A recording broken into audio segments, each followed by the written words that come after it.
శ్రీ సచిదానంద సమర్థ సద్గురు సాయి మహారాజ్కి జై.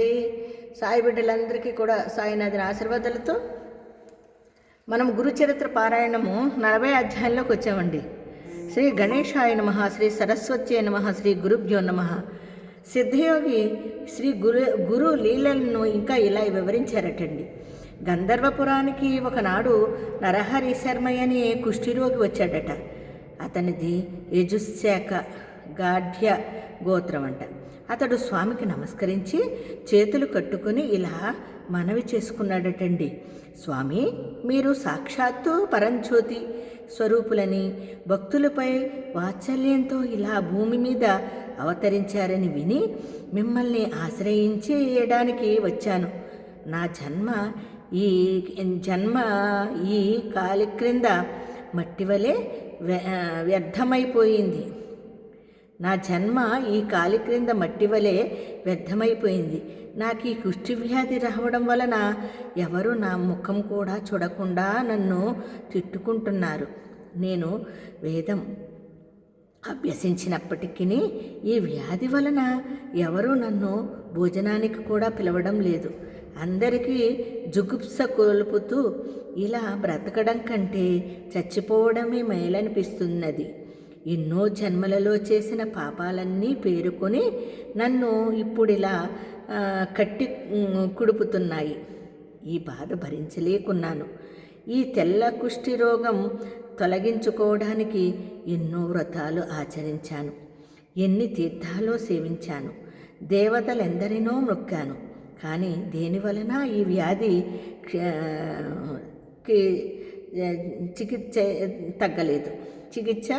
లేదు, వ్యాధి తగ్గలేదు.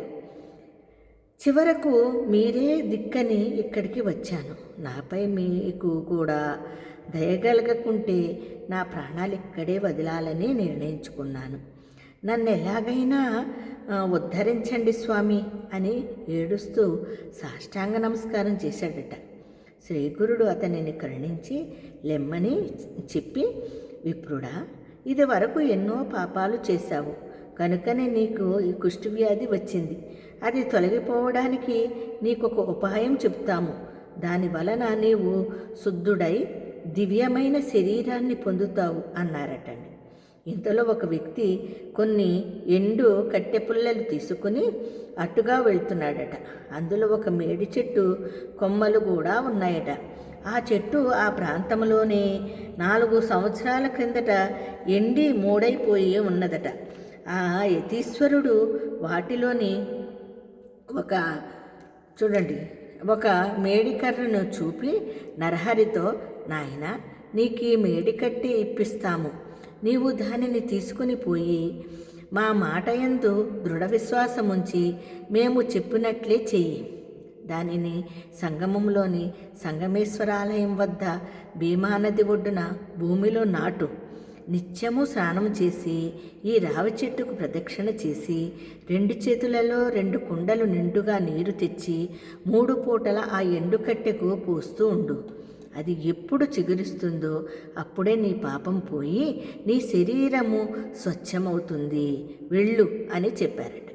నరహరి ఆయన మాటపై సంపూర్ణమైన విశ్వాసం ఉంచి ఆ కట్టెను భక్తితో నెత్తిపై మోసుకుని పోయి ఆయన చెప్పినట్లే చేయసాగాడట. అతడు నిత్యము దీక్షగా దానికి నీరు పోయడం చూసి వారంతా నవ్వి, ఓరి వెర్రి బ్రాహ్మణుడా, నీకేమైనా మతిపోయిందా? నీవు ఎన్ని రోజులు ఇలా నీళ్లు పోస్తే మాత్రం ఆ ఎండుకట్టి మళ్ళీ చిగురిస్తుందా? నిజంగా నీ మీద శ్రీగురుడికి దయగలిగితే ఇదంతా ఎందుకు అనుకున్నది వెంటనే జరిగిపోదా?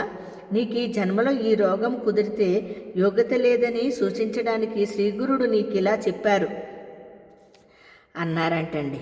చూసారా? మరి ఆ తర్వాత మళ్ళీ చెప్పుకుందామండి రేపొద్దున. అందువరకు అందరికీ జై గురుదత్త, శ్రీ గురుదత్త.